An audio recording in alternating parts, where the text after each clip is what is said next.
many small businesses fight to stay open and keep their employees, we must appreciate just how much the work we can do to make their lives easier matters, and we have to continue to emphasize those efforts to support the businesses of downtown Joliet.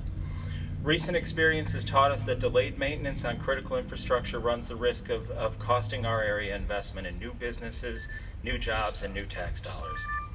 This is why we're so grateful for all the projects that the mayor mentioned, to our local elected officials, including our state representatives and senators, as well as IDOT and the governor's office, for acknowledging that this lack of attention to Will County infrastructure is an issue that must be addressed. And today, we must add the Jefferson Street Bridge to this list of very high priority projects for the area. We're entering a time of reinvestment in and reinvigoration of the infrastructure of Will County and Joliet in particular. There are many, many projects in the area and countywide, either underway or about to begin, that underscore the incredible importance of infrastructure maintenance, investment, and modernization to the safety and growth of our region. I hope today we can take a step forward addressing an operational and reliable Jefferson Street Bridge and adding that to the list of infrastructure successes for the Joliet area. Thanks again to Mayor Oderkirk, Joliet leadership, and staff for calling attention to the importance of getting the Jefferson Street Bridge up and running again. The Center for Economic Development looks forward to working with the city, our local stakeholders, and the state to help us restore this bridge as soon as we can. Thank you.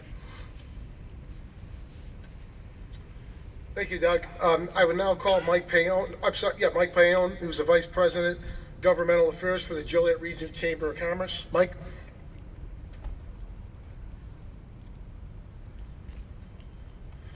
Thank you, Mayor Oderkirk, for inviting us today, and on behalf of the members of the Joliet Region Chamber of Commerce and Industry.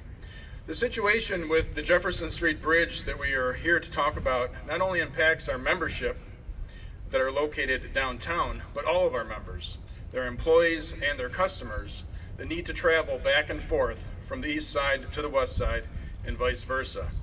There is no doubt, however, that the businesses located downtown have been severely affected by this elongated closure.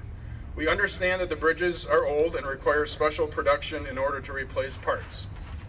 What is not understandable is the lack of flexibility to change the traffic pattern over the Cass Street Bridge. Throughout this pandemic, our members have had to deal with enough issues such as mandated reductions and closures. And although they have been resilient, adaptable, and understanding to a degree, the one thing that most business owners will tell you is what they covet most is certainty. With that said, we ask that IDOT please consider or reconsider the ability to change traffic patterns to allow for a more fluent route of transportation into downtown Joliet and the east side of town. This would no doubt create much less confusion for the many customers and clients eager to travel east of the river. Additionally, a clear explanation of what the holdup is and a firm commitment to a reopening is the least that is owed to the citizens of Joliet. Please do not continue to add to the burdens that so many have faced through these trying times. Instead, help us as we plan outdoor events and festivals, and as expanded capacities for our restaurants, entertainment venues, and additional businesses are on the horizon. Again, thank you, Mayor, for this opportunity to address the crowd today.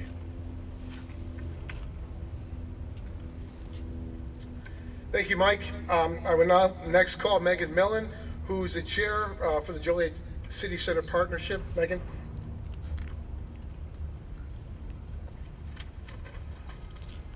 Good afternoon. On behalf of Joliet City Center Partnership and our many downtown businesses, restaurants, and venues, we join Mayor Oderkirk in a call to action to end the lengthy closure of the Jefferson Street Bridge. In a year when businesses are already greatly harmed by mandated shutdowns and restrictions, loss of ingress to downtown for another 7 months could cause substantial damage and may possibly result in a permanent shuttering of once thriving enterprises. We urge IDOT to find a viable remedy to swiftly restore this vital artery into the downtown, which has now sat idle since June 1st of 2020. As restrictions due to the pandemic ease, our downtown is ready to spring back to life. Festivals are being planned. Shops and restaurants are preparing to welcome customers back with sales and specials. Our entertainment venues are scheduling events again. To have all that now hampered by a lack of easy access into our city center is so unfortunate. Let's all rally around this shared difficulty and come together to do whatever it takes to expedite the repair of this bridge. The business owners, property managers, and citizens of Joliet deserve a timely solution. Thank you to the mayor, and thank you all for your time today.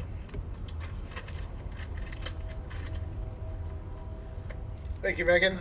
Next, I would ask Dr. Judy Mitchell, who's the president of Joliet Junior College, to address you. Doctor?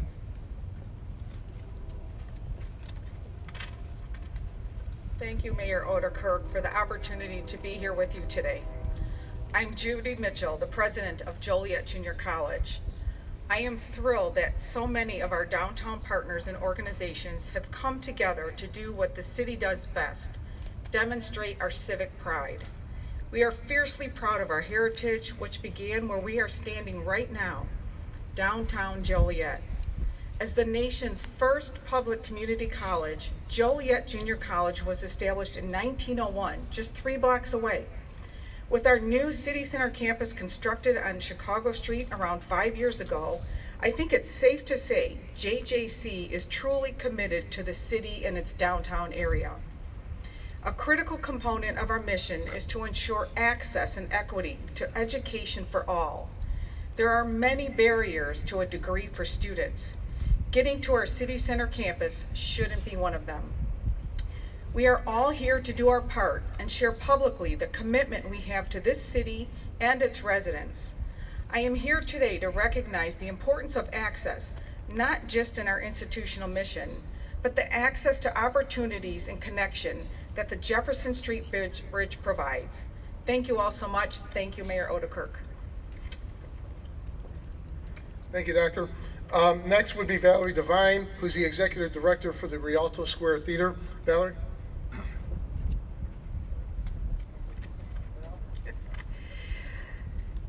Thank you, Mayor Oderkirk, for the opportunity to address the impact that the bridge closure presents to the Rialto. Since the pandemic put a halt to the world of live entertainment pre-Jefferson Street Bridge closure, my patrons have not yet experienced navigating their way to the theater without bridge access. We remain hopeful that we will open soon, and when we do, we will make every effort to communicate the closure to our patrons and naturally offer other route options as we have done with any other street work or closure that could impact their visit. Since we are fortunate to have a stable and consistent customer who think they know how to get to the theater, it's doubtful that they'll pay any attention to these warnings. So what I envision is they will leave their home at the usual time, encounter the closure, take a scenic tour of the downtown neighborhoods in their ever elusive search to find the correct one-way bridge that will ultimately get them to the Rialto.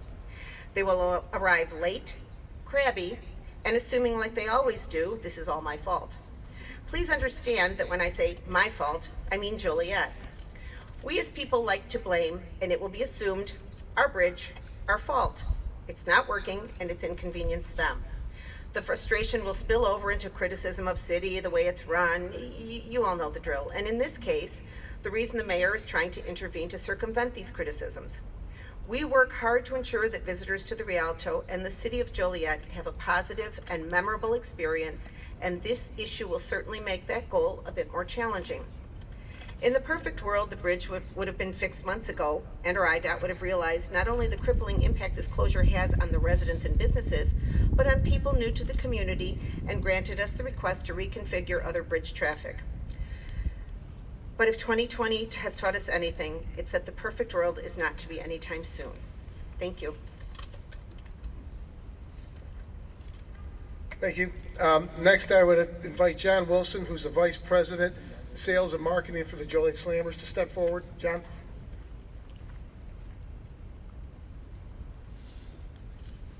Mayor, thank you for having us today and inviting us. As you well know, we're located right downtown, and we lose out on thousands of vehicles a day driving by the stadium and seeing the beautiful facilities. Our biggest challenge is during the season. Every time the bridge is up, we're getting countless phone calls of people saying, I don't have navigation. How do I get around? I've never been around without going around the bridge. So that's some of the challenges that we deal with. And the fans just coming saying, hey, I missed an opportunity. I was trying to get here early. I was late because I was trying to detour myself around, and now I didn't have time to eat dinner downtown, and now I'm stuck late at the game. I missed the first inning. And they don't view it as anyone's fault, but really ours. So this is a definitely something that needs to be fixed and addressed, and it would just help not only us, the fans, and all the non-game day events we do, help people be able to get to the stadium easier and more efficient. One black. Thank you, man. Just went off one black. Yeah. Thank you. Finally, last speaker scheduled is Greg Pierbolt. He's the Executive Director of the Joliet Area Historical Museum. Greg? Okay.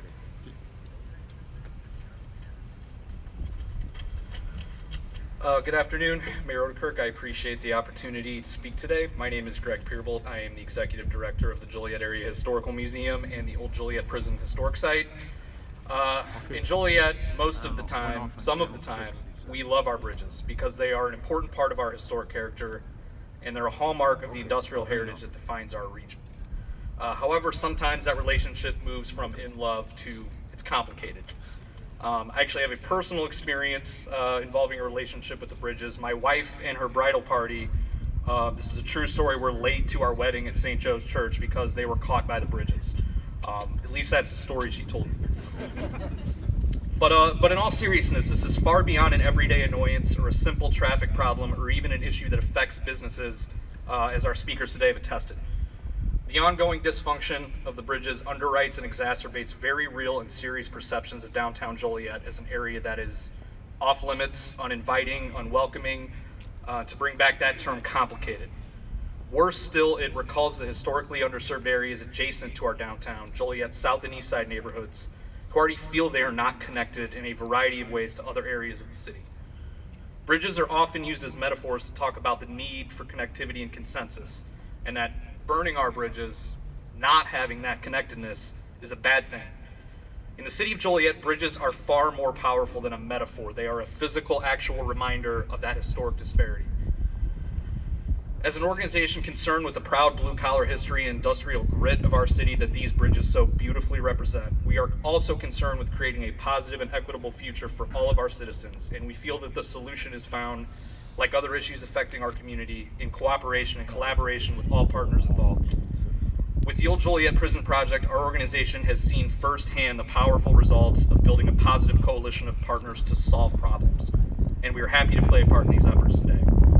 So we join in the community partners assembled here to urge greater dialogue for a long-term solution to this long-standing problem. Again, thank you, Mayor Odekirk, for your leadership on this issue and for inviting us to speak today. We stand today in front of a big reminder that the city of Joliet is disconnected. And I think regardless of politics, we would all agree that is something that needs to be fixed. Let's work together and let's make that happen. Thank you, Mayor. Thank you to all the speakers. That's all who was scheduled. I know there's business owners here. If there's anyone else that wanted to address the crowd on this issue, if not, I'll be happy to open it up for questions. No one's stepping forward. Yes, sir.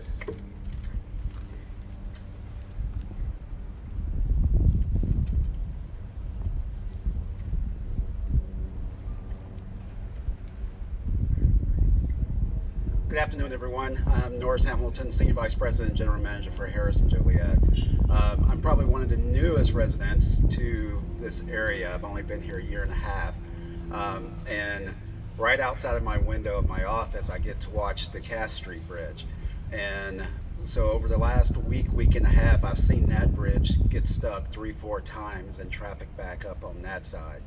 So when you think about this Jefferson Street Bridge that's been out now for almost a year, and it's forecasted to be out longer than that, you know, there's a definite concern with the access to downtown Joliet. I am in all favor of making sure that the bridges are safe for people to travel, and if having to take the bridge down to make it safe needs to happen, absolutely, but let's do it in a timely manner. Let's make sure that we spend time and invest the energy to make sure that the bridges are safe and that we can get them back open safely to get not only our guests across but our employees across. So I do support the mayor in this effort to plead upon IDOT to at least speed up the process of repairing this bridge, but also making Cass Street potentially a two-way traffic to open up Joliet. Thank you. Have a great evening. Thank you. So with that, if there's any questions? Yes, Bob?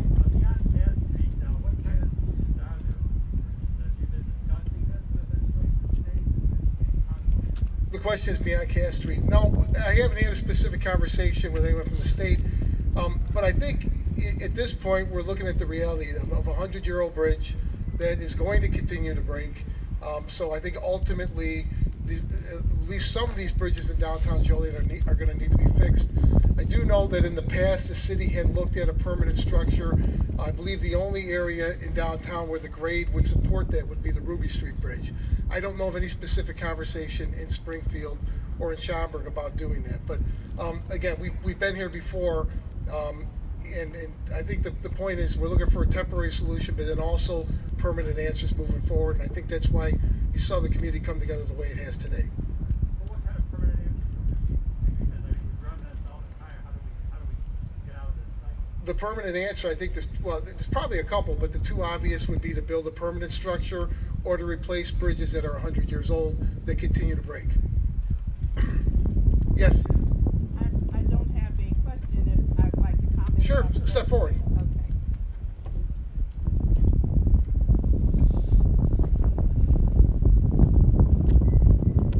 Hello, I'm Dr. Glenda Wright McCullum. I'm running for council at large for the city of Joliet. And I speak on behalf of the citizens and the residents in the city. The disparity that happens between trying to commute from the west side to the east side, from the east side to the west side, can sometimes turn a 15-minute commute into 45 minutes, depending on if the McDonough Street Bridge or the Jackson Street Bridge is raised. The traffic that comes through McDonough Street is horrific. Trying to get through from the McDonough Street Bridge to where we're trying to accomplish, as well as the Jackson Street Bridge. And so on behalf of the residents and the citizens of Joliet, I believe that we have and have need of greater access to be able to get from one side of the town to the other. And so I stand even with this council and Mayor Odekirk in doing whatever is necessary in order to get this bridge fixed and to get the bridge open, or at least, at the most part, being able to give us two-way traffic on the thoroughfare on Cass Street Bridge. Thank you so much. Any other questions? Yes, Bob?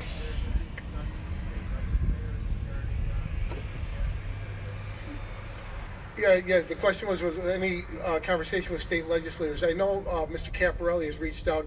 We have worked with them in the past. I remember when I first got elected mayor, we had this issue with Jefferson Street, so it would have been about 5.5 years ago.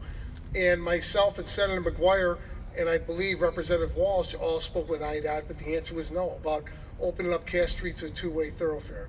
And again, that happened again with this latest closure. The answer we've been given consistently from IDOT is that the closure won't be long enough to justify redoing the traffic. But again, to reiterate, this started in June of last year, and it's projected at least until October of this year. So a year or 15 or 18 months, certainly I think is long enough to reconsider that. And we're really hoping, based on what's said today, that IDOT will take another look at that and give us some immediate relief here in Joliet.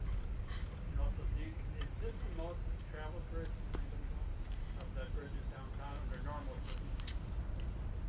I believe Ruby Street is Route 53, but obviously to get from the heart of Joliet into downtown, it would be the Jefferson Street Bridge.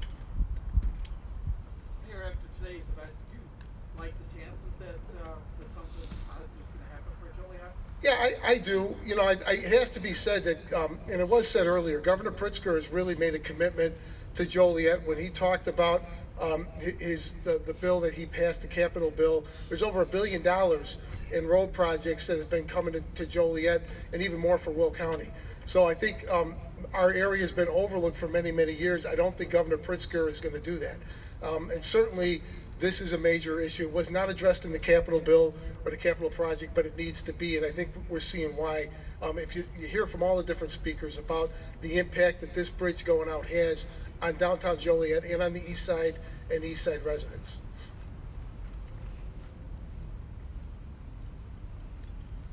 All right, well, thank you. It's a beautiful afternoon, so thank you everyone for coming out. I do appreciate all the speakers and everyone who's willing to come out and support this. And again, very hopeful moving forward. We're going to have some immediate solutions and then ultimately a long-time solution to this. So thank you again, everybody. Thank you. Thanks, guys.